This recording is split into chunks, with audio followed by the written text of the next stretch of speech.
I have you now. They want to mess with my droid. They're going to pay for it. This is the way. You may fire when ready. Blow that piece of junk out of the sky! The way you're fighting, you wouldn't have lasted long. Hello there. The ability to speak does not make you intelligent. Welcome to the final installment of our 3-week series on the original Thrawn trilogy. Written by Timothy Zahn, we've talked about Heir to the Empire, we've talked about Dark Force Rising, and now, to wrap it up, we are here to talk about The Last Command. The book is a little bit messier than its predecessors, but it puts a really nice bow on the trilogy and summarizes the story that revived Star Wars. We've got a lot to talk about and expand on how this story is going to relate to the upcoming Ahsoka series, what this story meant when it was released originally, and all of the ins and outs for The Last Command. We've been enjoying this series immensely. We love reading Star Wars books. This June, we have done Star Wars Reading Month. We've gone through these books. We have a really exciting show next week that has to do with Star Wars reading, and it has been a blast. We've gotten to read a lot of Star Wars this week, or this month, in fact, and so it has been a lot of fun getting to dive into these books. But I haven't been doing it alone, and so I want everyone to hear from my co-host what he has to say about The Last Command, and that is the nefarious Nogri himself, Colin Archer.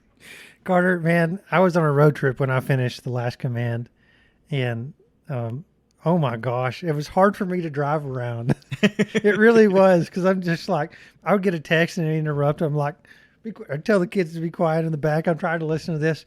But the reality is there are so many reveals in this that are just like a gut punch or a revelation or some other, pick an adjective that's this over-the-top thing that really hammers in this OMG feeling that is so fun, so cool, and it's crazy that this stuff exists. It really is. It really is. Well, there's a lot of twists and turns in the book, and so Zahn felt that he had to give a Vader, I am your father level twist to this series, and I think that he does that pretty successfully throughout it, and specifically in The Last Command is where we get the payoff of big deal, big twist that most people didn't see coming. Right. And I think that is where this this kind of cemented itself as one of the Star Wars staples, was that Zahn was able to take all these expectations, take so many diverging plot lines for not just our characters from the original trilogy, but the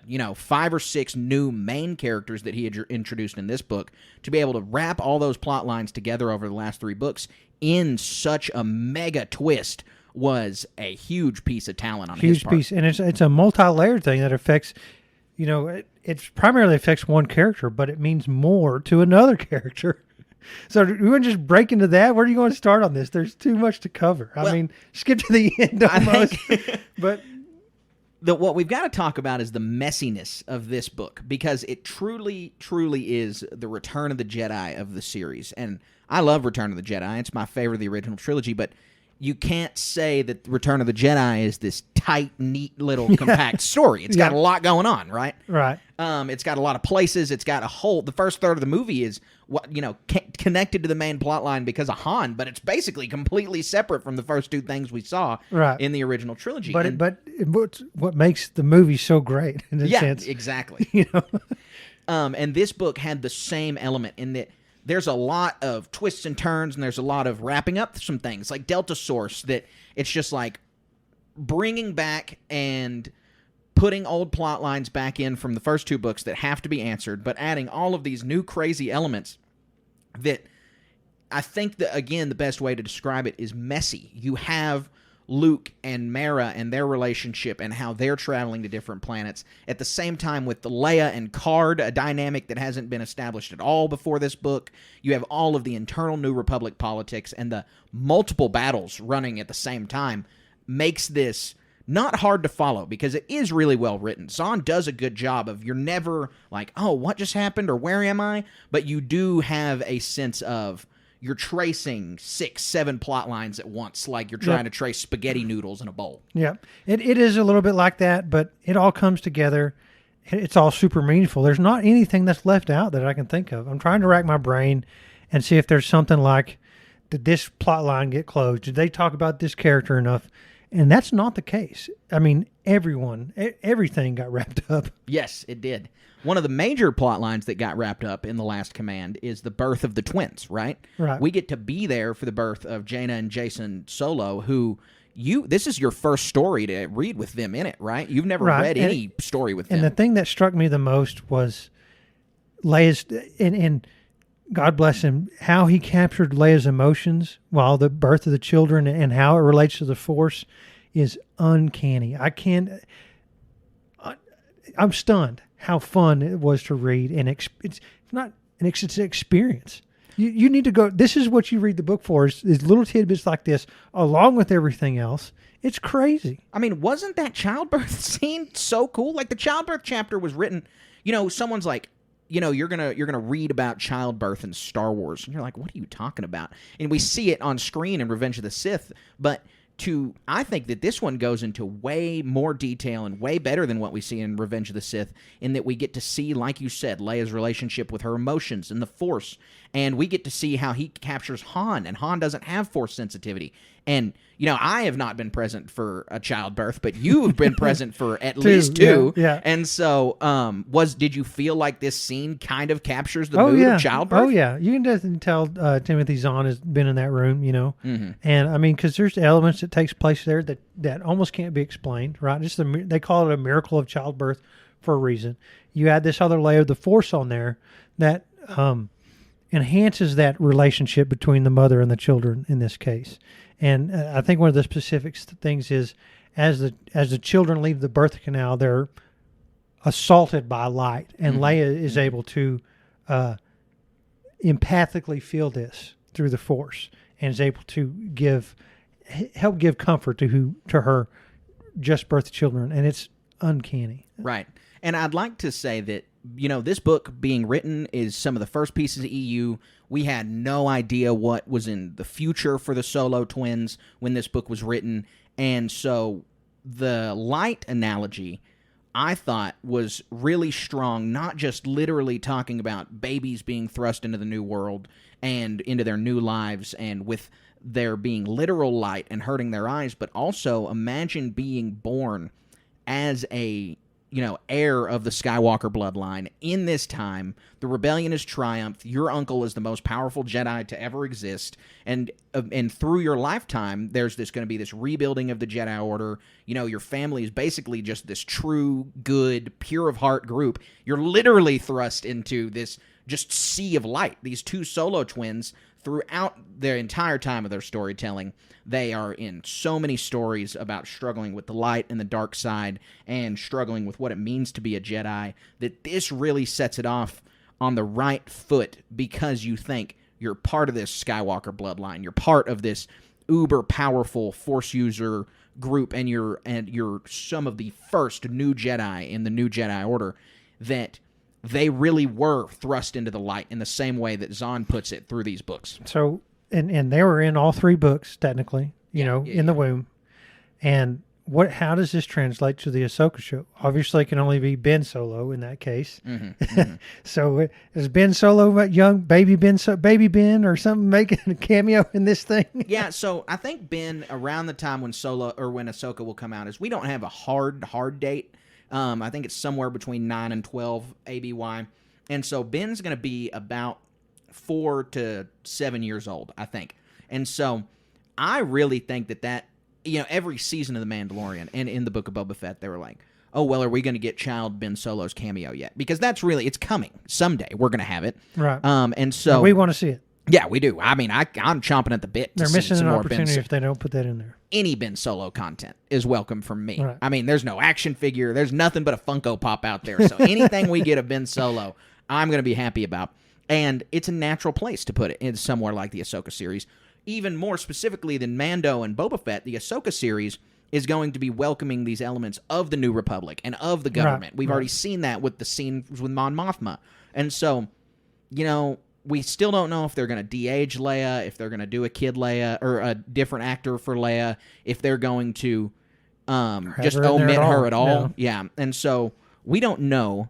But Ben Solo's the obvious, easier one because no one's going to gripe that you recast. Or, you didn't cast Adam Driver as a baby, or you didn't de-age Adam Driver to be 7 years old. No one's going to say that. Everyone's going to be okay with the recasting of Ben Solo as a child when he's a child, just as no one batted an eye at Vivian Lyra Blair playing Leia as a kid. And more to the point is, like in all of these Timothy Zahn books, all these Heir of the Empire, yada yada. You almost can't make the story without having Leia Organa Solo run around. And I mean, because she's been these twins' mom, she's been Solo's mom, and so whatever the case, we want her. I hope there's at least a blurb in an episode. We saw the senators, right? She's right there along with them. Right. She could be off on the mission. Maybe she's on the other side of that camera reporting to them. That's the worrying thing about that shot, and I say worrying in that this isn't keeping me up at night, but. Leia would be politically active at this point. Those 5 senators, we don't know the context of why they're there. We only know who 2 of them are. We know Mon Mothma, and we know Kazuda Xiono's father. The other 3 are mysteries, but naturally Leia would be in that shot if there wasn't so much trepidation around recasting or so much trepidation around, deep faking. And I'm not even sitting here to take a stance on one other than the simple fact that either one, there's trepidation around because they didn't put her in the shot. And, you could say, it's a trailer. Maybe they're saving that for the big reveal. Perhaps. But we should naturally feel the big 3 during this time period. Right. We've already gotten Luke on screen. Like, we should naturally see Leia. And I understand with Carrie's passing, it has a different connotation. And you should always honor Carrie when you're portraying Leia. But the stories do need to move forward with somebody in that role. I think her daughter could be a natural recast there, or you could deepfake on top of her daughter's face. I mean, there's multiple things that you could do here to put Leia in a cameo position, but she would so naturally fit into the story. And also, I mean, Jason Syndulla's got to have a playmate, so maybe there's just a Force-sensitive daycare out there for both of them. We're talking a lot about Leia, and what was her role in this book? You mentioned it earlier, the mole inside the Republic. Yeah, the Delta Source. Delta Source. That was a fun plot line. Leia figured that out. It was her and her slasher friend that was Card's underling. I forget his name. Ganth? Ganth. Yeah, they figured that out. Wasn't that a fun plot? It wasn't a person. It was a tree. I know. I thought that was fun. And also, Zahn did a really good job of the echoes of the Emperor being throughout this trilogy, and especially in this book with, obviously the Mara Jade plotline stuff, but even alternatively, they're inside the Imperial Palace, and he's still causing problems for the Rebellion. He's still causing problems for the New Republic after his death, posthumously not even using the Force, just using his sheer Palpatine as the planner, which we talk about ad nauseum on this podcast, and how effective he was as a planner. Well, even in the EU, even in the Legends continuity in the 90s, he was that way. Right. Yeah, this whole discovering the Delta Source, and that it takes a good chunk of the first part of the book is laying Ginth and figuring out, because also at the same time, it kind of happens at happenstance.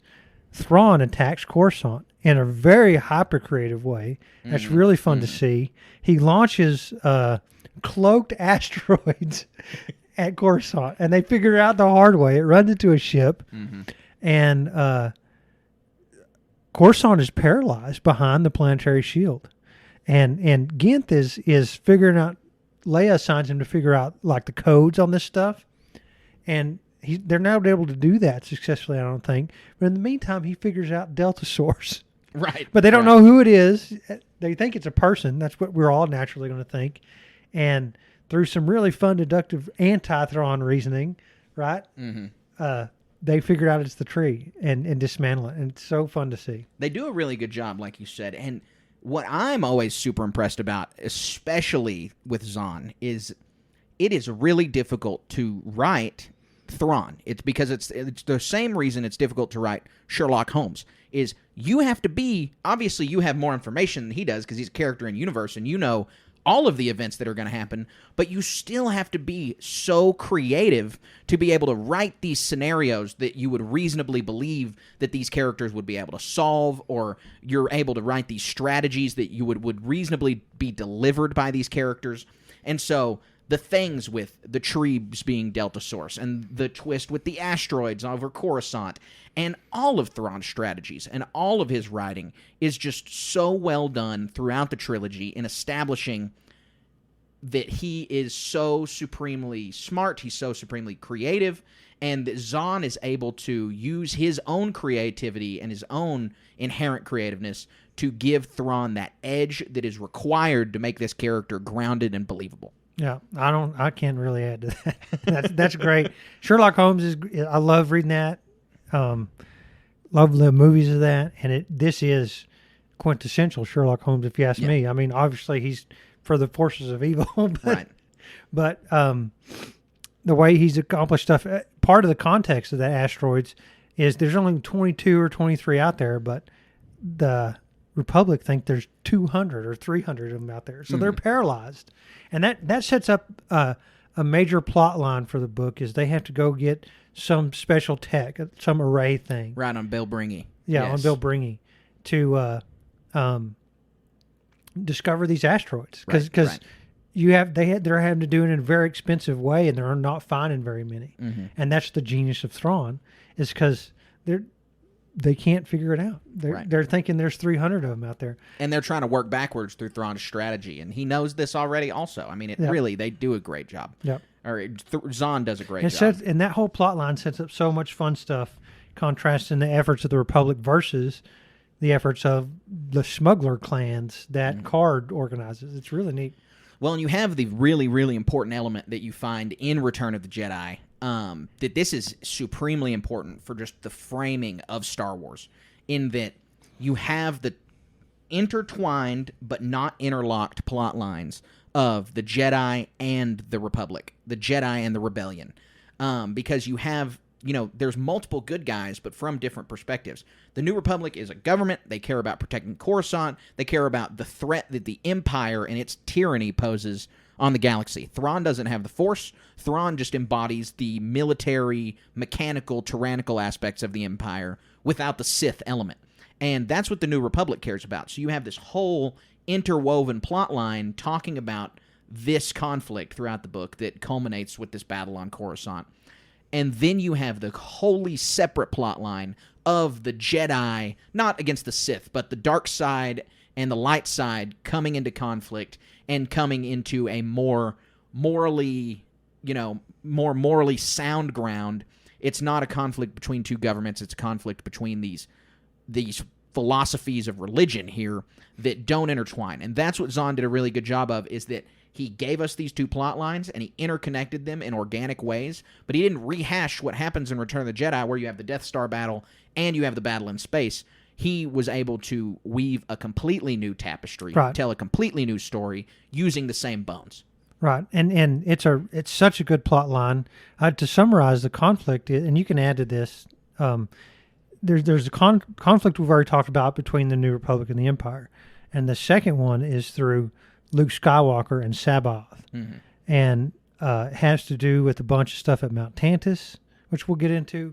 But you're exactly right. It's whoever wins that battle is what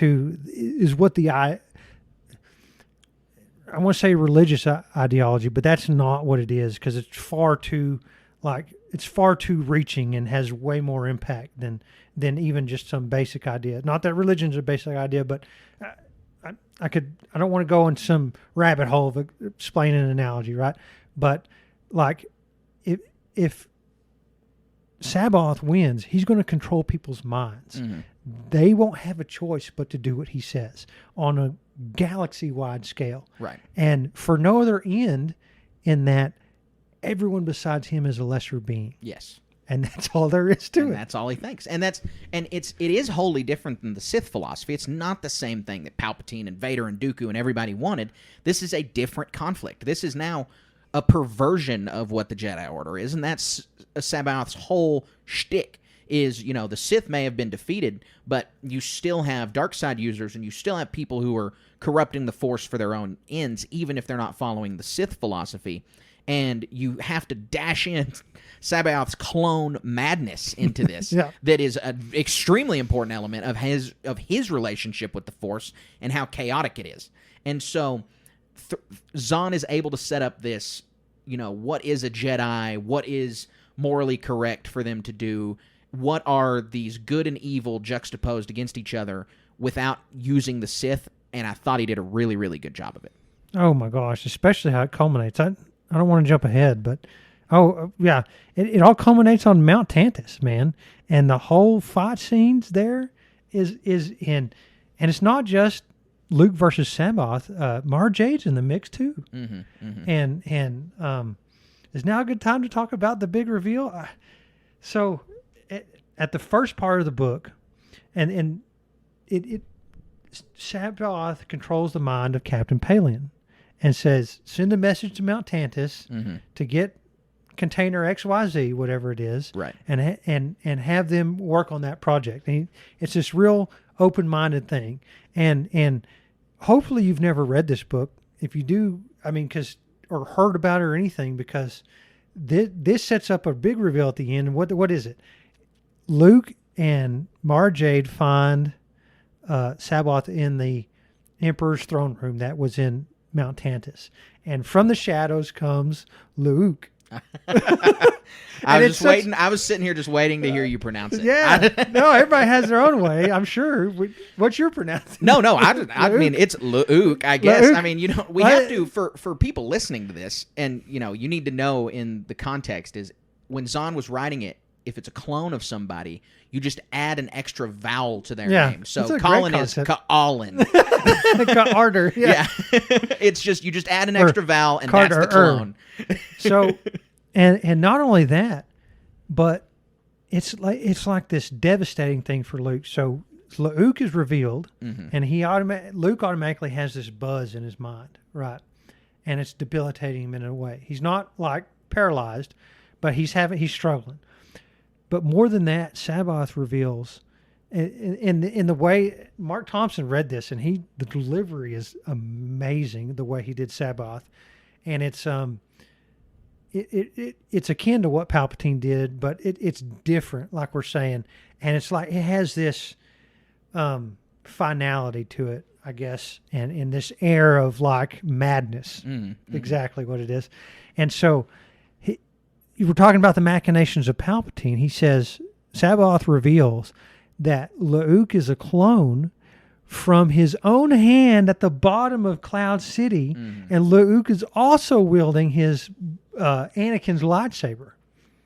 And so, because Luke is just stunned, right? And they have a really good fight.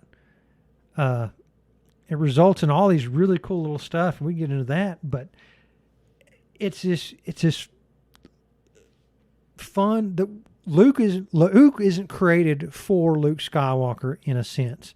If we're looking at a spectrum, it's 30% Luke, 70% Mara Jade. Because if you recall in this book, Mara Jade has been plagued by echoes of the Emperor this whole time, saying, kill Luke Skywalker, kill Luke Skywalker.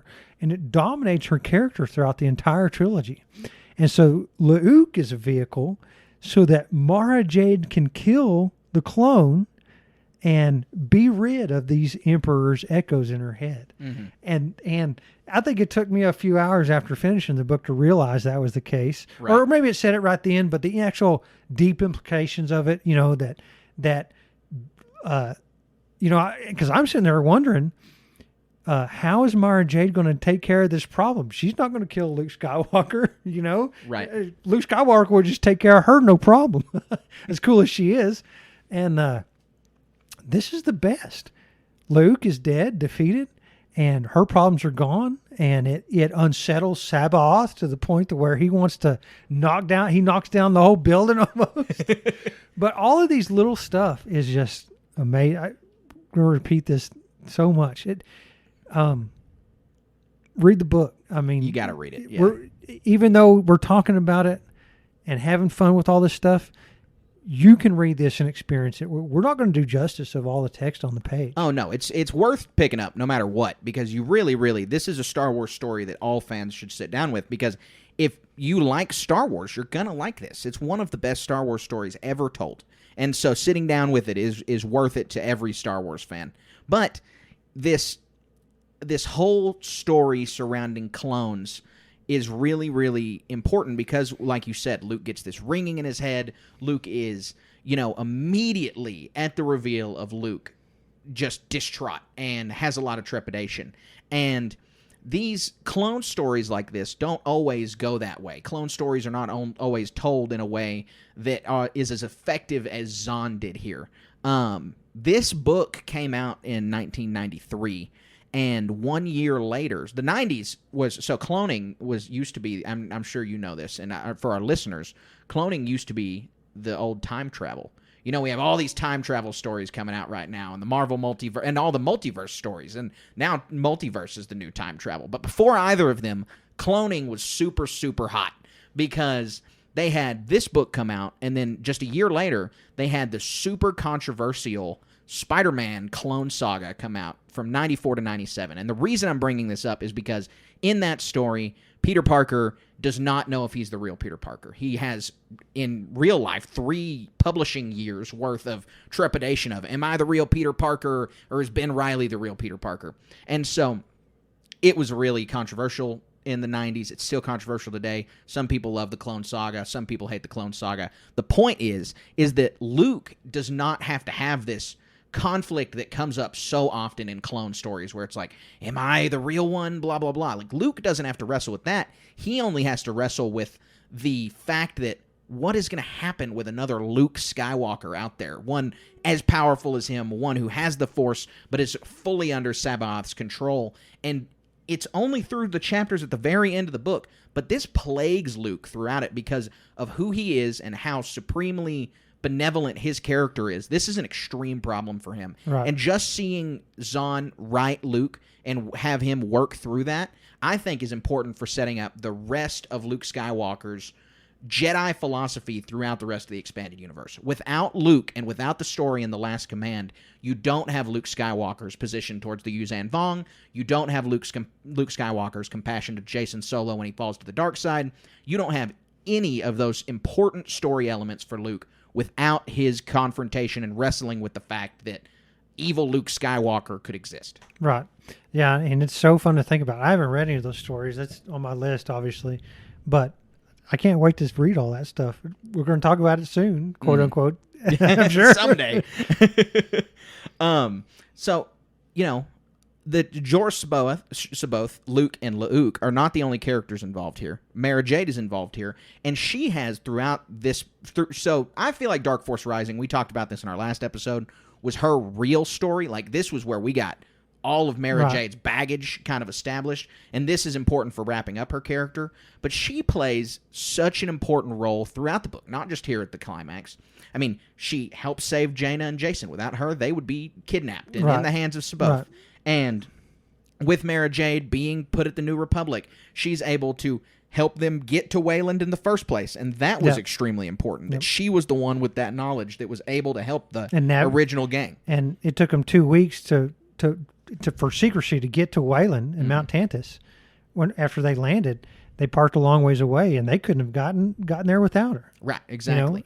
And so the question we brought up throughout this podcast series talking about this trilogy is, how do you factor Mara Jade into the Ahsoka show? And I'm going to roll this in with, this isn't a how do you do it, but a do they do it, factor Mount Tantus into the Ahsoka show? We have Mount Tantus in the Bad Batch already. So we know from the Filoniverse, there's a lot of cloning going on. In the Bad Batch, there's really hints of it. Obviously, there's clones everywhere in the Bad Batch. We're talking about more like these Force-sensitive cloning. Force-sensitive, but also like haphazard, I guess. Because what was the who's the bad guy in Mandalorian? Oh, Giancarlo Esposito's character. What's his character? You know who he is, Moff Gideon. Moff Gideon, yeah. But like, he's not.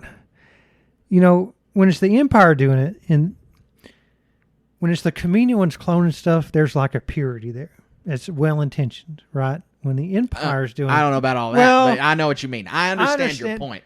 Well, from the Camino and strictly, I understand they're coming from way deep, all this other stuff, but they were none the wiser, and that's why it's such a deep thing. And from their perspective, and from the Republic's perspective, it was right because they had an army to fight this war, and we need to win, and they're the good guys, right? And then so Moff Gideon and the stuff that we see in the Bad Batch is overtly like they're having to kidnap Lama Su, right? And these other people or whoever else, all these Caminos, just to even figure it out, and they're torturing clone troopers to unlock the secrets. And then you have this in this one episode of season 3 of Mandalorian. What's the Dr. Pershing? He is at the first of the episode, he's all ready to integrate back into society, but at the slightest temptation, he's ready to do his strand casting research, right? And then you scroll to the end, and it's Moff Gideon with this whole vat of stuff. So yes, there's obviously Force sensitive stuff coming about, but especially with what the implications are in this trilogy of books that we're reading, mad clones, right? Maybe this George Skull's a mad clone somehow. That'd be a fun, right? Or what? Not George Balin Skull. Yeah, I'm confused. Smash the two together. Smash the two together. That's what we're thinking here, right? And then you got his Padawan. That could be Shin Hati. Yeah, that could be like a foundling type character, right? Because they find all these Force sensitive people, and then what else is going on here in this timeline? I mean, we just don't know. Operation whatever that the Hux guy was talking about in Project Necromancer. Project Necromancer. So, I mean, the groundwork has been laid, if you ask me. And so all that is taken, the last few steps are to meld this together and see what we're going to see on screen. Hopefully. That's what I want. Yeah. I mean, I think so. With the Bad Batch being loosely a Dave Filoni product. He's not there, every day helping him storyboard everything. He's really there to make sure that it kind of lines up and is in canon. He gets a special thanks at the end of Andor. He has an executive producer credit for Bad Batch, but he's focused on Ahsoka and his movie and everything else. So, but the Bad Batch are his characters, and he certainly is not letting anything happen over there that he doesn't know about. And so there is this interconnectedness through just Dave's projects, like you've talked about. And I really want to think that there's going to be a Mount Tantus through line in Ahsoka and that it's going to show up, but I don't know how that's going to happen yet because we just have so limited information. And we know that they're going to get the World Between Worlds done already, and none of the shots from any of the Ahsoka stuff have appeared to be on a planet like Wayland or have appeared to kind of look like they're in a lab facility like Mount Tantus. And so I'm tenuously hoping it shows up, but that might also just be something that they're going to save and culminate with the movie. We know from the history that most of the scenes in a preview are from the first 2 episodes. Yes. Like 80 to 90%. Yep. I think it was 2 or 3 scenes, the little blurbs that weren't in this last season of Mandalorian. That and they were like shots like the droid bar. They weren't, they were important to the plot of that episode, basically but side that wasn't episodes. A spoiler. Yeah. And so you're exactly right, is that most all of these shots are going to be from the first and second, but there really just doesn't seem to be anything pointing us to that yet. And also, if the speculation from the Ahsoka trailer is about the World Between Worlds being where her and Balin Skull are having that confrontation, I'll be very interested to see the World Between Worlds show up in first or second episode of that show. Yeah. But to move away from Wayland and to another element that I'm pretty positive will be included in the Ahsoka show is the characterization of Thrawn at the very beginning of The Last Command. Because at the very beginning of The Last Command, Thrawn is now comfortable enough to, not say he is the heir to the Empire, but declare this is his empire. You have Pelion in his head, this is a wholly new empire. This empire is reborn. The way Thrawn treats people alone is evidence enough for Pelion to go, this is a new empire. This is not the same empire of Palpatine. And so I don't think, and I will confidently say this, that Thrawn in Ahsoka is not going to be tied to Palpatine, the First Order, the Final Order, the Sith Eternal, any of that. I mean, he's not tied as an individual to any of those projects. This is Thrawn trying to revive the Empire that he knows from the original trilogy, trying to revive that force basically on his own. I think that the Shadow Council kind of nods to that, and that they think that he's going to be coming to save them, but Thrawn is coming to take over from these guys, from the New Republic, from everybody. That's stated outright in The Last Command, and I think that with Dave knowing this trilogy like he does, and this being his Thrawn, that's the same direction he'll take Thrawn in the Ahsoka show. You're 100% right, 100%. And just to buttress that is, in the first two books, he was looking for a Starfleet, basically, a whole bunch of ships to have the ability and power and to spread out all of his efforts to be able to accomplish his goals of, I mean, it's throughout his whole philosophy in the book, he doesn't refer to them as the New Republic. They're still rebels to him. Right. You know, and now he has the might to accomplish his goals of thwarting the, I mean, he even has a plan to go to Coruscant. And the way he puts it with the asteroids is taking those chess pieces out of play, pretty much, because they're crippled at that point, and all their best military minds are stuck there. Yes, you're absolutely right. And, you know, with the new movie coming, it's very unlikely that we're going to have Thrawn, you know, just be the season 1 villain. Like, he's the overarching villain for a while. And so I think that just the beginning of Ahsoka, we're just going to be treading water from the Heir to the Empire book, and we're not going to get things like Thrawn's rebuilt fleet, or, you know, whether they go with something like the Katana fleet or not, or many of the concepts that Thrawn is dealing with, cloning, Mount Tantus, yada yada, for seasons, if not culminating in the movie. Yeah, one thing that I love in a bunch of fiction, this book, so many other stuff, is there's always an element of, you know, as the reader or the viewer, there's some point, and it's almost not a good work of fiction if they don't do this, there's some point where you think, you reasonably believe that your hero will fail, that their cause is lost, and that everything they worked for is just going to be dashed on a tree or something like that. It happens in this book. It's happened in so many different Mandalorian. Moff Gideon steps out and all this cool stuff and straight up kills some people, right. Takes Din Djarin away. I mean, it looks bad. And so I think with these books, we get a really fun peek into what could really go bad. And if Thrawn gets his fleet of ships and to a republic that's like doesn't have a bunch of really high minds, they're leaning on Akbar, and I really hope the Fey'lya characters in the background, yeah, you know, just doing some sort of shenanigans, right? Right.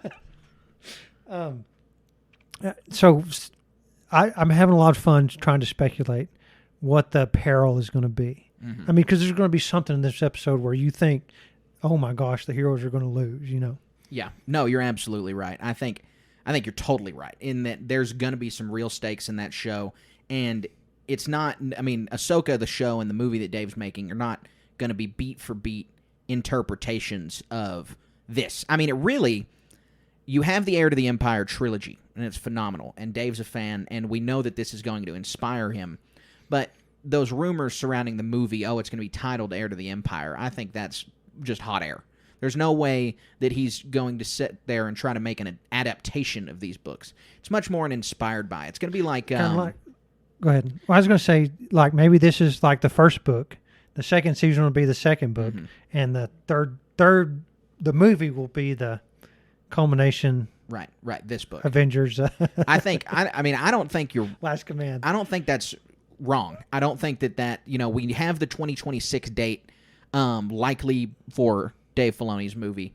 And so, what is that? That would be a season of Ahsoka this year, and a season of Mando next year, and possibly a season of Ahsoka next year. So, you know, we could theoretically get 5 more seasons of TV between then, but that's pushing it. That's a little bit of a stretch. And so I think it's much more likely we'll get, you know, maybe 2 of Mando, 2 of Ahsoka, 1 of Skeleton Crew, and that's our 5 leading up to this. Yeah, that'd be fun. But I think that the inspiration that Dave is going to take from this is going to be really, really similar to when Marvel did, and I'm talking a lot about Marvel today for some reason, but when Marvel did the Civil War adaptation for the Captain America Civil War movie, the bones of that conflict were Iron Man versus Captain America on a government superhero registration program. And then everything else was completely different. It was different characters on different sides, on different motivations. The government was different. The antagonists were different. Many things were changed for that plot line, but it kept the title and it kept the loose bones. And so I think that's what we'll likely be seeing here with Dave's adaptation of Heir to the Empire is, fledgling New Republic government is having to face their first massive crisis in a Thrawn crisis, Thrawn coming back to try and retake the galaxy, decent number of ships, and the Jedi that is going to have to thwart him and the mad Jedi, Baylan Skoll. It's just you swap Ahsoka for Luke, and you swap Baylan Skoll for Jorah C'baoth. Yep. Except Baylan Skoll, they might have to find a new actor, We'll see. Yeah, we'll see what happens. Crazy. That's terrible. It is awful. And, we don't ever, you don't ever want to have your first thought be when someone passes away, how's this going to impact Star Wars? Yeah. And obviously I liked him in Punisher. Yeah. And I'm not faulting you for this. We've already talked at length about Ray Stevenson and his contribution to Star Wars beyond the upcoming Ahsoka show, because he played Gar Saxon as well. And so but we are a Star Wars podcast, and we do have to wrestle with the question of what's going to happen. We don't know if that character is killed off in season 1. We don't know if they had plans for him that now can't be fulfilled in season 2. We don't really know what the situation is here, and I'm sure there's some kind of situation. Given the actor, given how stuff's going to be, given the quality of what Ahsoka is, not just what this show is going to be, but in the past, I mean, he's going to get what he deserves. Yeah, I agree. I think we'll see. We're going to love it. They're going to be able to rewrite it in the right direction, I think. I'm pretty confident of it. The last element that I'd like to talk about from The Last Command, that's something that I really think we're going to have to figure out on how all of this is going to play together, is who fills the role of the original heroes, the heroes of Yavin.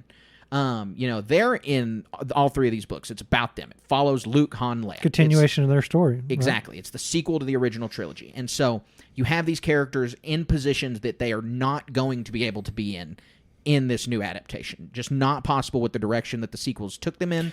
There's no way. And you have... Yeah, go ahead. I'm sorry. We're both excited. You have them pulling all kinds of stunts in this book. Basically, if anyone in a real government were to do what any of these 3 do, they would be immediately court-martialed and arrested for being treasonous. They're just letting prisoners escape. They're just running away from the government, and everyone's just kind of like, and being all secretive about it. They're not doing it discreetly either. Right, and Luke has no authority. He's just a random citizen. Yeah. He's not even... He's got clout. That's yeah, it. Exactly. He is skating on his clout alone. And so... we are going to have the same element, I think, based on interviews that we've heard about the upcoming Ahsoka show, that they say, Hera has become a legend in her own right, is a quote that we've already heard. And this is already evidenced through the Alphabet Squadron books and the Squadrons video game. And, any appearance of Hera since Rebels, her status only continues to be elevated in the rebellion to the point where she is a figure of authority on the same level as Akbar and Mon Mothma. And I'll just add that Mary Elizabeth Winstead, she's not a side character.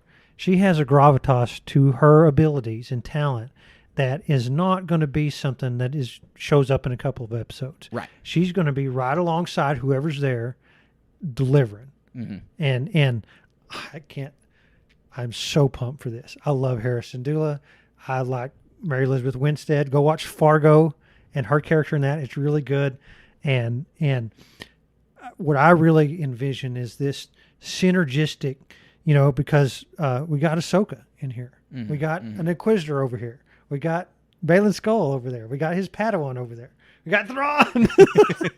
It's going to blow our socks off. I think you're right. I think Hera's most natural slot she could fit in to fill the needs of this story or to fill Leia's shoes. Yeah. So, and if we were to have the gang in here, Lando, Han, Luke, Leia, this would be Star Wars. It wouldn't be Ahsoka, right? Mm-hmm. And so they might have a scene here or there. That would be nice. I'd love it. There's no reason. We saw Zeb in just a moment, and that delivered, right? What's exactly what we wanted. They could do that with one of these characters, and we'd be satiated, I think. Yeah, no, I think you're totally right. I think that, like we've been saying, that with the original trilogy gang just showing up, cameo. We've already had Luke cameo in multiple things. It's going to be weird if there's no mention of the New Republic facing this massive threat. If you're going to build Thrawn up to be the level of threat that he deserves to be the level of threat that we're really talking about in all these interviews and we're hearing people say that he's going to be, you have to say, where's Luke Skywalker? You have to say, why is the Leia? Republic not, where's Leia? All these why people are being aren't they intertwined. leaning on their heroes? And so they're going to show up in some capacity. We're at least going to have to get an explanation of why they wouldn't be involved if they needed to be. But to fill the brunt of their roles, I mean, there's a lot of characters that are going to need to be worked in here if it's going to follow any kind of the same story beats. Like, I think we talked about on our Heir to the Empire episode, is Boba Fett Talon Card? I mean, he kind of is the new canon's version. So since you brought that up, that's what I hope we get to see in this. You know, from the previews, and it's easy. I think it's easy to fall into a trap where this is the Ahsoka show. Thrawn is the primary antagonist. We've seen an Inquisitor. We've seen senators. We've seen Harrison Dula and some Republic. We have Sabine. And it's really, this is the Ghost Crew, right? A big element of Zahn's book, the Thrawn trilogy, is the smugglers. And so I really hope there's an element. It seems like a really big sandwich that we're making here with just what we talked about seeing in the trailers of the show. But these books, it's 10 sandwiches, right? Yeah. And so also in this book, Farrier's in this one. He meets a well-deserved demise, right? And Card is there at the very end with all of our characters at the throne room. Right. And it's with him buttressing Mara Jade that gives her, you know, she knows that he's there for her. Right. And so he reveals that Coruscant, it was all a ruse by Thrawn, that he saw the asteroids being loaded up and there's only 22 of them instead of 300. And so he's an integral part to this. He's a fantastic character. The way Mark Thompson delivered his stuff, he sounds really cool. It's like a swashbuckler kind of thing. And that's probably not the exact word, but it's not normal parlance of talking, right? Like we're used to at Han, all this stuff. I think he sounds like Ricardo Montalban. Yeah. Oh, that's better. Exactly you're what he exactly sounds right. like. I just watched a TV show with him in it. It was really good. You're exactly right. Ricardo Montalban there. So I really hope we see this element in the Ahsoka show somehow. Please, please, please. And I think what you mentioned the Inquisitor earlier, an important thing for us to remember is this isn't going to be Heir to the Empire beat for beat. This isn't going to be the trilogy beat for beat. We have elements from storytelling that are related to this that are not related to Heir to the Empire and not related to Thrawn. Right. We had Inquisitors first show up in Rebels, and we've had them show up in so much since then. And there's all the speculation that this Inquisitor is Barriss Offee from the Clone Wars. And if they're going to be tying in any Clone Wars plot lines into this, there are elements of this that are a completely different spin on this story. And so there's no reason to think that this is just some kind of rehash, in that all of these elements are being intertwined and woven together, and really many of them are Dave Filoni originals. The Inquisitors are a Dave Filoni original idea. Right. Like, they're his. And so getting to see his character, Ahsoka, and his other characters, Sabine and Hera and Ezra, unite on a live-action screen with the Inquisitor, also his invention, with the World Between Worlds, also his invention, Baylan Skoll, Shin Hati, original characters, also his invention, that he's going to be leaning on Zahn, and we know he's been consulting with Zahn throughout this, but this is not Zahn's story. This is Dave's story. And so we really have to remember that of all the elements that are going to be drawn in from the Heir to the Empire trilogy, there are probably the same amount, if not more, elements drawn in from Rebels and from the Clone Wars and from the original trilogy and from the prequels. And there's no telling what's going to get thrown in here. But the one thing I'll say is, if there's some kind of Andor tie-in, well, we already have an Andor tie-in. Genevieve O'Reilly's Mon Mothma. Right. And so this is really, I mean, I'm just expecting Ahsoka to kind of be the thing that's tying the Star Wars universe all together into this one isolated point where you can say any Star Wars TV show that you look at and any Star Wars movie that you look at, you can find a thread that is directly tied to the Ahsoka show. Yep. So fun. So fun. So I guess the other thing I want to talk about is Thrawn himself. And he meets his demise in this last book. Yeah, yes, he does, And which was a big surprise for a lot of people. That kind of it caught me off guard, because so I'm reading this book, And at the end of this book, there's two endings. There's an ending for Thrawn, and there's an ending for Sabaoth. Sabaoth is at Mount Tantus, and another really cool element. I want to get to the other part. Is all the science fiction and Force penumbra that we've talked about so much in this series that I really love. But not only this, but we get some cloning, science fiction elements, and bear in mind that we've said it a bunch already that clones. The Clone Wars was just lines in these books and one in the first movie, right? And so we don't have the prequels here that Zahn could even conceptualize, I guess. Maybe talking to George Lucas, but even then he hadn't written this stuff. Right. It was They were all just thoughts ideas. in his head. So it was up to Zahn to figure out how clones worked. And so Luke in this book makes mention that it takes years to make clones. They're just little babies and have to grow up. And how was Thrawn able to make them in 15 days? And so as our heroes are approaching Mount Tantus, the Force shuts off. And we as a reader know that there's Islamari everywhere. And that's the secret to how clones are made, because it's shutting off the Force. And they're able to grow their minds and imprint them. And that was a really cool concept. And Sabaoth is able to kill them all instantly with the push of a button. Where at one point our heroes are faced with, this is going to be easy. Between me and Mara Jade, we can kill some old man. Right. But he flips a switch, and now he's Sabaoth, this horrible monster. And they're like on the back foot. It's really cool. But the point I was going to make is there's two endings to this. And that's how Sabaoth meets his end. It's a really fun culminating fight between Luke, Mara Jade, and Mara Jade delivers the killing blow To both of them. Yeah. It's so fun. And I can't do it justice just talking about the elements here. But the second ending is Thrawn. And so as I'm reading the book, he's got the Dark Force. He's smart. If you think you're smart, Thrawn is smarter, right? And there's this whole setup with Wedge Antilles, and the Republic is like, there's two of these arrays at two different spots, and one where the Republic is doing a feign to make it look like they're going, and Thrawn sees through their scheme and says, no, it's obviously going to be over here. His underlings are second guessing him, and so sure enough, the Republic shows up and they're caught totally unawares, and there's interdictors. They're locked down. Right. The Republic, Akbar, they're fixing to get just swept because of Thrawn's genius. And because nobody thought that he was going to be there to get this stuff. They thought they're going to roll up, take a few hits, seize this array, and peace, I'm out, right? No. Thrawn caught him, and this is the end for the Republic if the Nogri didn't happen. Rook stabs him in the chest and kills him. I mean, and that's it. Snap. I can't snap very well, but boom, that's it.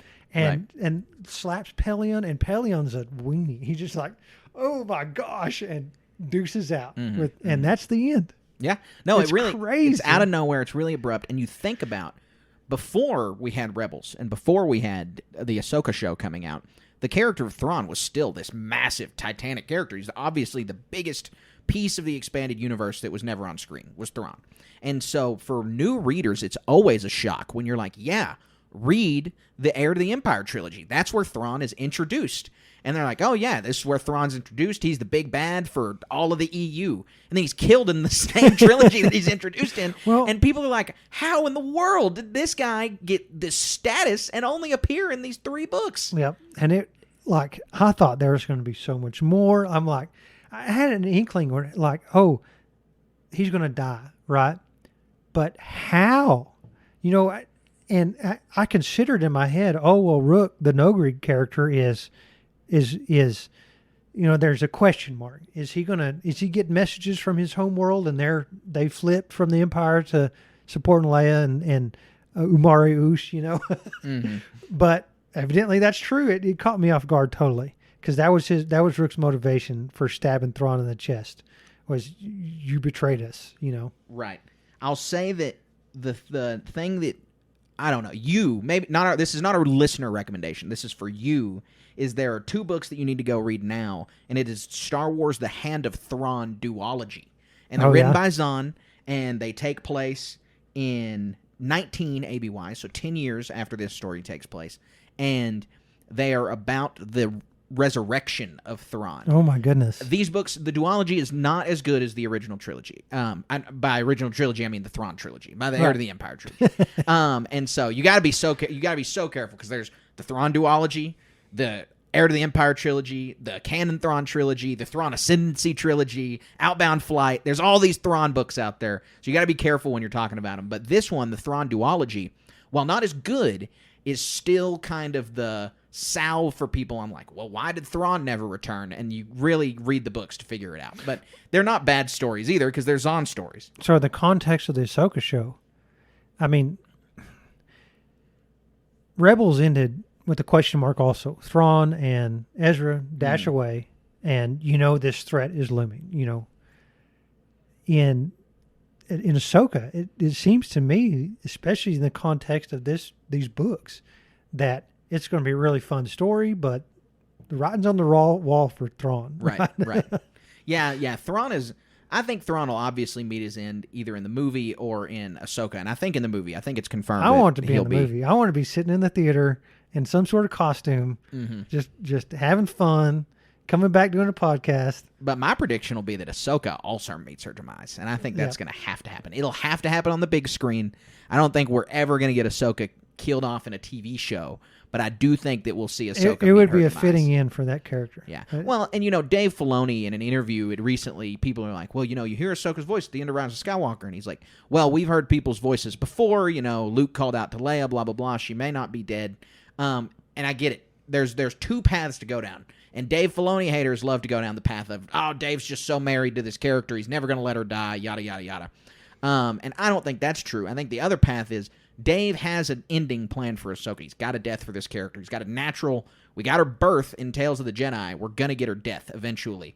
And the love that he has for this character is not going to cloud him of that she needs to be immortal. But the reason he would answer an interview question like that is because you're not going to say for your brand new character's headlining show that, oh, yeah, definitely dead. Yeah, she gets dead. Smoked. Yeah, cut exactly. in half. Yep. Like, it's just smart marketing. They're not even going to let him say that she's dead. And so I think that we'll be fine on that front. Yep. Anything else to cover in these books, man? I don't know. I don't think that we do have anything else to say on The Last Command. I know literally I could talk about it all day. Well, we could go page by page. But it really is. It was just such a treat to get to read this trilogy. I'm really, really happy that you got to read it for the first time and that these are your first time reactions to this trilogy. It's been a lot of fun. Yep. The thing I like the most is, and there are different levels of what I like the most. But as far as like concepts goes, is the characters. Sabaoth was scary. Luke doing what he did. An artist at work. Mm-hmm. It really captured. I mean, and I say characters. There's not any one in my mind that I can place one above the other. Mm-hmm. All of them were fantastic. I kind of had a sour note on Mara Jade in a sense that, she's one note. She's just angry all the time. But after she kills Luke, and you see the burden released upon her, well, no, duh. Right. Of course she was. It'd be like, you have this, maybe you owe somebody a bunch of money. It's just weighing you down or something like that. She's basically got a brain tumor. It's just like she's walking around. With she's no got a personality-changing brain tumor. Right. A debilitating injury. Right. Yeah. Exactly right. And so, in the context of the totality of these characters across this whole trilogy, we're back with the gang. You have all these other stuff, Card, and even the little stuff like Farrier and the Nogri doing this stuff here in their Kabarak. It's unbelievable how the quality of this stuff was. I know. It is really impressive. Zahn did such a good job. And, how many Star Wars books have you read? Maybe a dozen? Yeah. Yeah. So would you say this is your favorite that you've read? Oh, God, by a mile. Yeah. It is for so many people because of how well written it is and how just natural the characters feel. It's very difficult for any Star Wars writer to be able to write all three of the trio. It's kind of a crux for a lot of writers is that they can write two of them really well, and then the third one gets left out to dry. And it's just Zahn is the one who laid the formula down to say this is how you write the trilogy outside of George Lucas's Star Wars. Right. Because it's a novel, it's way more extensive than the original trilogy movies. There's way more scenes, way more planets visited, yada, yada, yada, because it has to be. And so you have to think, well, we had a lot of information about the original three from the original trilogy, but this just was able to deepen it and explore their characters in really, really important ways. And it cannot be understated what Timothy Zahn did for Star Wars in writing this trilogy and showing George Lucas that people still loved Star Wars, that they were still out there wanting those stories. I mean, this podcast certainly wouldn't exist without the Heir to the Empire trilogy. Right. We don't know what Star Wars would look like, but I know that without that trilogy, we would not be recording this right now. And so for Zahn to have had that impact on Star Wars, it is the value of these books, despite their inspiration of the new Ahsoka show and their, renewed interest in them and how topical they are. These books were an important milestone for Star Wars that warranted coverage on this podcast, regardless of what's happening now with Star Wars. Yep. And gosh, I don't know how much I can add there. We're in such a good place, and every element of this is so fun, so enthralling. So if you have not read Timothy Zahn's Heir to the Empire trilogy and you listen to this series, I promise, even though we've spoiled the big hooks, you're missing out if you don't read it, because there is plenty of story left that we haven't been able to cover. There's plenty of character development left that is super important to inform the rest of the EU. If you're reading any EU book that takes place after this trilogy, you really, really need to read this trilogy to inform yourself before you do, because it just shows you where these characters are going to be headed for the next, in-universe 60, 70 years, and in the publishing world, still 30 or 40 years of how long they've been written. And no matter what, even in the movies and other media that's come out, they're all influenced by it. Mm-hmm. Ben Solo is a combination of two characters, right? Yeah. Luke and Mara Jade's son, and when they Ben or something in the Ben Skywalker. Ben Skywalker, yeah. And so I mean, he could have been named Anthony or Charles or something like this in these new movies, but there's an obvious homage to this EU stuff in the Ben Solo name. Well, and you have from Rebels, you have Jason Syndulla is named after Jason Solo. I mean, it's the same spelling. It's just like there's all these fingerprints of these books all over Star Wars. There's all these fingerprints from this book on Attack of the Clones. Yep. Because Zahn, those books were so supremely popular. The Phantom Menace was, it was controversial when it came out. And so I'm not saying George sat down and reread this to make sure that he wasn't going to be overwriting The Last Command and Heir to the Empire and Dark Force Rising, because obviously this is George's story. He's going to tell the story he wants.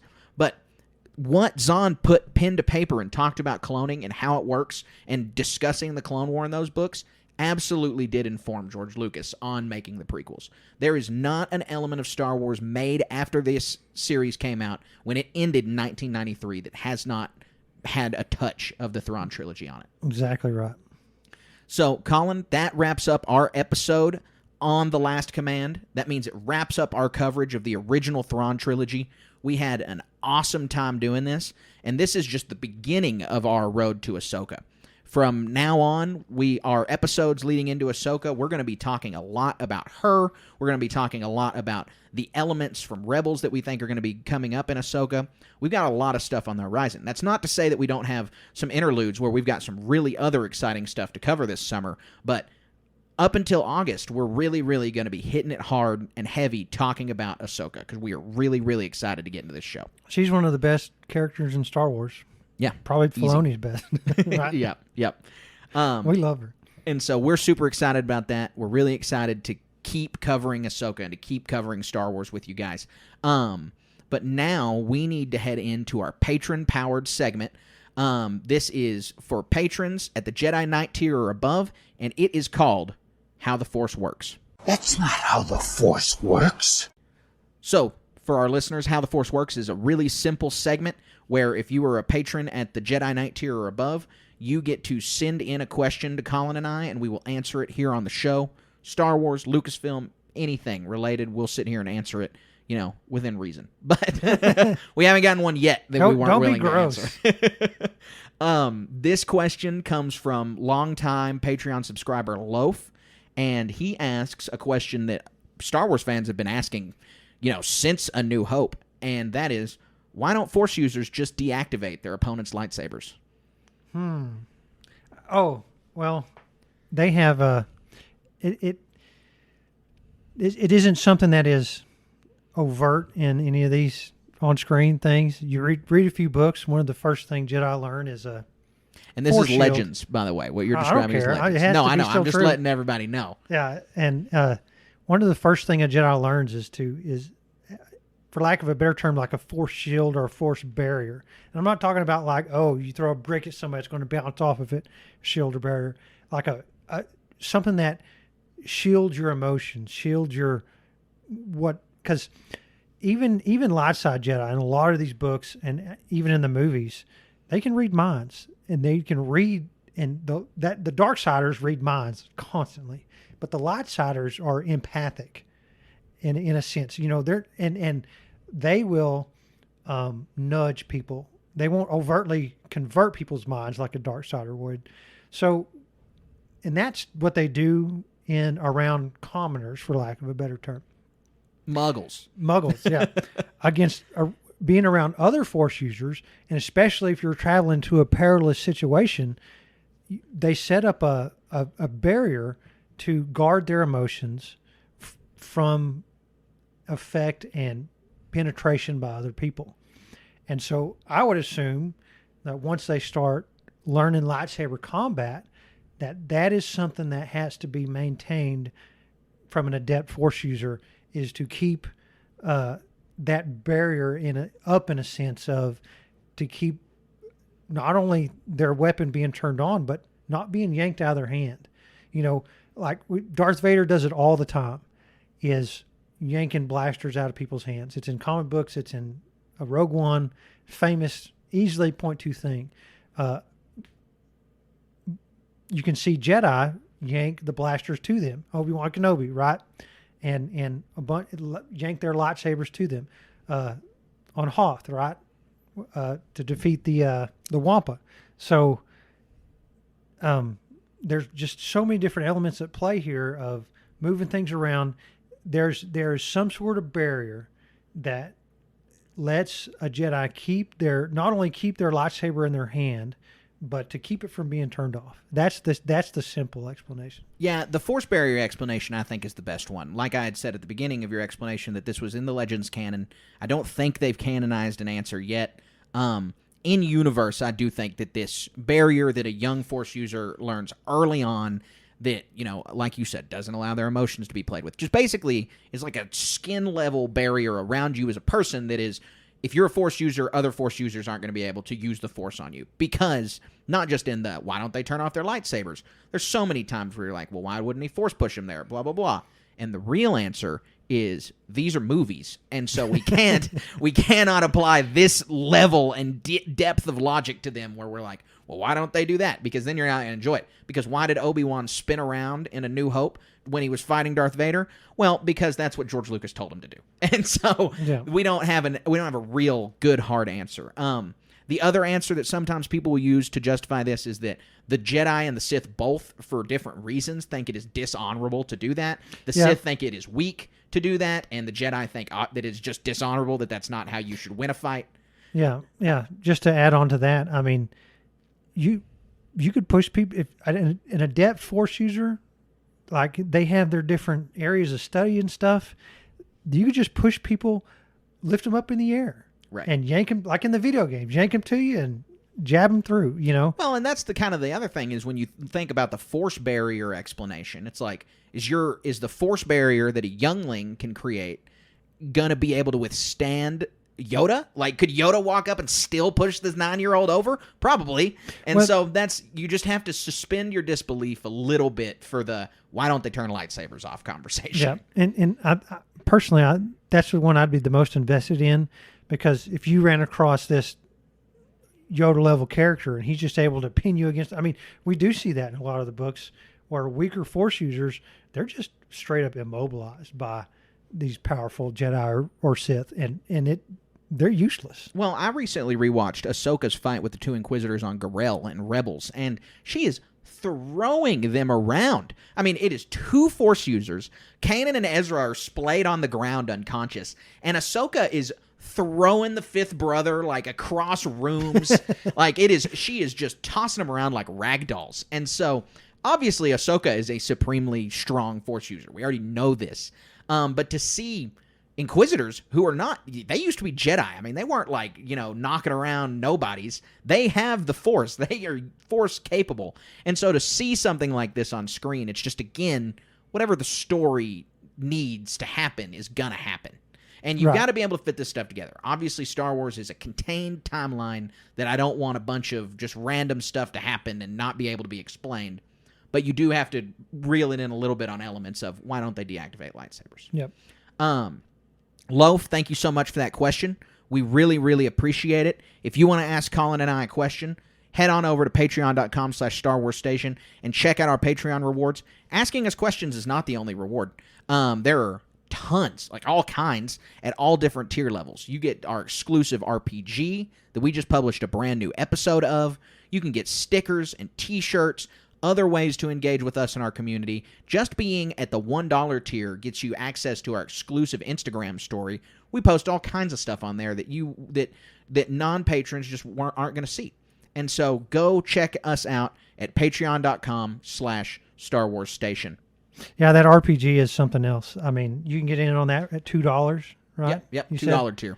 And, I'm participating. I'm kind of biased, but gosh, it's so fun. You got to listen to that. Well, we're having a blast doing it. I mean, like Colin said, we're having a ton of fun doing it. I know all of our patrons who have access to it are loving it, and we've had a lot of really good feedback. As I said, we just published our third episode, and our third episode takes us to Lothal. Yep. And so it's a perfect little primer to get ready for Ahsoka, and that here's another story on Lothal that you can hear. Yeah, it's fun. It's a lot of fun, and that's all we'll say. You can check out the art for this episode posted on our Instagram, on our Twitter, on our Facebook. It's all over the place, and it'll just kind of give you a glimpse of what's going on with our characters. But if you want to get the whole thing, audio and video, then all you got to do, like I said, is head on over to patreon.com/Star Wars Station. $2 and above gets you access to not just that, all kinds of content. I mean, we have all kinds of stuff on there, and it continues to grow with brand new benefits all the time. Yep, so fun. The next segment we've got for you guys is going to be a little thinner than usual, actually. We had a torrent of news last week. I mean, it was story after story of just massive, groundbreaking news, and it's slowed down a little bit for us now. And so we are going to take you guys right into the HoloNet news segment. You made the HoloNet. All right, Colin, we've got 3 news stories today. 2 Star Wars stories that take place in really, really different time periods, and an Indiana Jones news story. Because as our listeners who've been listening with us throughout the month of June know, we are talking about Indiana Jones at every opportunity. Heck yeah, we love it. Because we are super excited. Star Wars' cousin deserves to be talked about. Yeah. And so the first news story we're going to talk about is about the much-anticipated new Daisy Ridley-led Star Wars film, the new Jedi Order Star Wars film, that everybody and their dog expects to come out May 2026. Because we got the 3 new Star Wars dates last week with May 26, December 26, and December 27, and the likeliest spot for that Rey film is 26. And I think that this rumor, if it pans out to be true, all but confirms that. Yep. And that is that the film, the new Jedi Order film, will begin filming in April of 2024. That seems kind of late for it to come out in 26, but we got to spin up the marketing. We got to do this right. Well, we and you want got to the think, best product. They've got that's begin filming, so we'll have all the pre-production. We got the story and everything locked together. Yeah. And we think, on a movie set, it's probably a year for a real breakneck pace Star Wars film, probably a year and some change, and that'll give them just a little under a whole year to market the movie and to put it out there for us. I'm pumped. That's going to be so fun. It is going to be fun. I can't wait. We don't have a lot of information about the movie, but I'm anticipating it. I'm really excited to get back with the Rey character, get back with all of the sequel characters, and for us to see what direction this story goes, because we just don't have much information out. We don't know where this story is going to go, and that's the most exciting time to be a Star Wars fan, is when you get to speculate about it. Yep. So fun. Our next story is the one that takes place on the opposite end of the timeline. This one's set during the High Republic era, and that is Star Wars Eclipse, which is a much-anticipated video game being made by Quantic Dream, is still in development. Because a lot of people were really worried. You know, they came out with a trailer a couple years ago, and then nothing. Yeah, Crickets. Vaporware ever since. Crickets, yeah, exactly. That trailer looked amazing, didn't it? Yeah, exactly. And then they came out and were like, yeah, we don't even have the story. This was just a bunch of really cool CGI shots that they put together. Like, we don't even know what's happening. At least this most recent game came out with, they had gameplay. Oh, that's Star Wars Outlaws is, yeah, I mean, Outlaw, yeah. Look, I am super excited for Eclipse. I'm glad it's in development. I'm very pleased to hear that it was not canceled. See, we didn't know anything about Outlaw, and they showed gameplay right then and there. That's what I'm saying, is this is a case And then this study. thing, it's like, oh, new game's coming, Eclipse. This is Cool, pretty interesting, man. because Quantic Dream is, you know, they have won awards, and Ubisoft has certainly won awards, but Quantic Dream is a little bit of a smaller studio, but it has some really good creds. People who love their games, people who love Detroit Becoming Human, love their stuff. They think they're a good studio. And it's really interesting to see that, and then them release Eclipse, and then radio silence, juxtaposed with Ubisoft, who is a pretty controversial company. A lot of people have a lot of things to say about them. And I'm not a gamer, so I'm not super familiar with either company and what their problems might be. But Ubisoft, I hear way more complaints about them than I ever do Quantic Dream. And so hearing complaints about Ubisoft, you're like, kind of have a little bit of trepidation that they're even making a Star Wars game. Well, then, like you said, they come out, trailer, gameplay, interviews, all back-to-back, 2 days, and we've got this info, and oh, by the way, it's coming out in less than a year. Yep. And it's like, that is a total case study in how to deliver your game. I didn't even want to know. I'm happy we got the Eclipse trailer. I didn't want to know about Eclipse 8 years before it was going to be made. That just bums me out. I'd much rather have the Outlaws model of less than a year. The no news thing and the timeline combines into they're spending a bunch of money to make this game. Mm-hmm. And the longer that timeline, the more expensive it is. And it makes the probability that the game will have the plug will be pulled on the game. Yes, exactly. And it stinks. With the way that movies have gone at Lucasfilm in the last few years, the way just many projects surrounding Lucasfilm go, you're confident in any project is, you know, tenuous sometimes. And my confidence around Eclipse is I'm still this confirmation that development is advancing. That's super exciting. I'm not gonna ever rest on the fact that game's coming out until I have gameplay. Right. When you get gameplay, then you're like, that game's coming. Until then, not confident. Our last little bit of news is kind of just a little bit of celebration. Hey, it happened. We're really, really close, and that is Dial of Destiny world premiere was last week. Saw a bunch of people that we know there, not literally know, but that we're all familiar with. Steven Spielberg, George Lucas, everyone there to celebrate the new indie film. Harrison Ford having a great time. Clearly the exact opposite of at a Star Wars convention where he's hugging people dressed as Indiana Jones, taking pictures, and then if someone mentions Han Solo, he punches them in the face. Yeah. It's completely different. But it was just cool to get to see these photos and the excitement surrounding the movie, and the reception for the premiere was much better than it was at the film festival that they premiered it at about a year ago. So hopefully we can kind of meet somewhere in the middle and we don't have a debacle on our hands. Well, I'm looking forward to it. We're going on June 30th. We are. Yep. Going on a premiere. And we're going to have a great time. I already know it. It's going to be a blast. It's going to be super fun. Cannot wait to go see it. Really, really pumped for the Dial of Destiny. Yep. So, Colin, that wraps up our HoloNet news segment. And so that only leaves one segment left, and that is our Star Wars moment of the week. We would be honored if you would join us. All right, Colin, what is your Star Wars moment of the week? So I had to work at one of my other places these last 2 days. We're doing the book club, right? And if you're not part of that, you need to be, because that's where you get into really nitty-gritty, high-quality Star Wars, you ask me, especially with the books. The first book we're reading, I finished the second book. That's the moment of the week. What's the first book called before that? I have so much information in my head. Yeah. I can't spit it out. That must be so difficult. Path of Destruction was the first book. Yes. And so I finished that earlier, ahead of what the book club were doing, because the books are so good. And the last 2 days I pumped out Rule of Two. Mm-hmm. And that book Carter, let me tell you, oh my goodness, it'll blow your socks off. And I don't know if it's smart enough or whatever. I don't know if it's as good as the Thrawn trilogy, these set of books. I haven't read the third one yet. I'm out of credits on my audio thing, Audible. I need one more. I'd be halfway through the third one. Dynasty of Evil, I think is what it's called.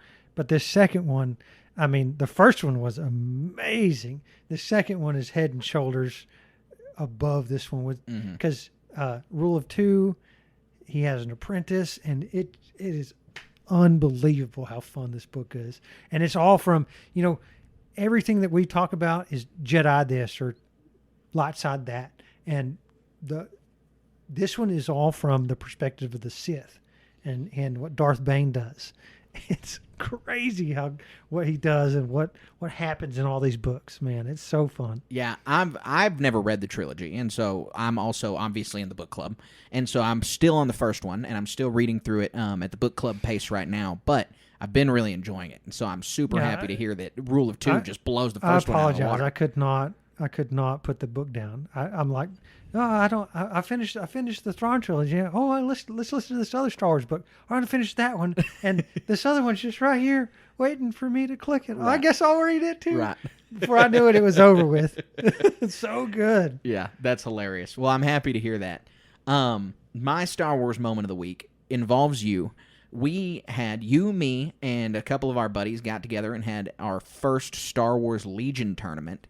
And we had a lot of fun doing that. Got to play against the Empire. Amazing. Got to play against the Shadow Collective. I mean, I had a blast. And so we got to get this together. I also had a blast because I won, and I went 3-0. And I just have to make that clear real quick to everyone. But no, he's got the champion belt on his wall. Yeah, exactly. But I had an awesome time, and Star Wars Legion is just such a fun game. It's always a great time when you get to sit down and play some Star Wars tabletop, and so it was a blast. In any of these tabletop games, and I'll even, it's not strictly, but Dungeons & Dragons, you can have miniatures in that game too. But there's something magical about moving miniatures on a tabletop. And it's not, in even in Star Wars, in so many different cases, like in X-Wing, the ships come pre-painted, and that's one thing. But in Legion, you have to assemble and paint your miniatures. In 40K, you have to assemble and paint your miniatures. So you get to customize it. Like you give Darth Bane or Darth Vader red armor or something if you wanted. I personally think that'd be silly, but it's a little bit more vibrant than black, right? Maybe my point is you can weave your own tapestry of a force that you create. Carter, you play CIS.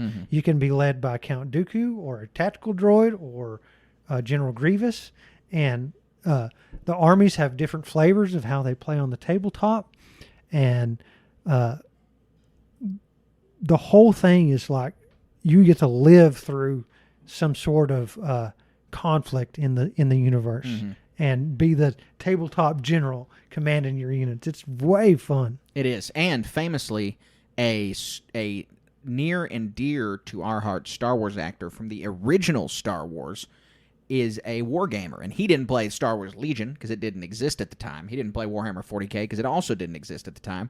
But Peter Cushing, who plays Grand Moff Tarkin, played war games. He played a Napoleonic war game, and he loved it. And there's a really cool video out there talking about how much he loved it. And so anyone can be a war gamer. I think those old miniatures are cast with lead, too. Yeah, I'm sure they are. I'm positive they are. They don't do that anymore for good reason. Yeah, no. Why don't we make... You know what? We should start a miniatures company and make everything out of asbestos. Oh, yeah. Yeah. We're going to be winners on that. Asbestos. All right, Colin. Well, I think that it's time for us to get out of here. Chewie is going to get us out of here because we've had a great time on this podcast. We are excited to come back at you guys next week. We are not going to tell you what's coming next week, but it is going to be a doozy. We are super excited. Give us some feedback on these last few episodes. We had so much fun talking about these books. I read them for the first time. This was how many read-throughs have you done? This was my fourth time through. Oh my goodness. But, I mean, that just speaks to it. There's so many elements. We can't cover it all.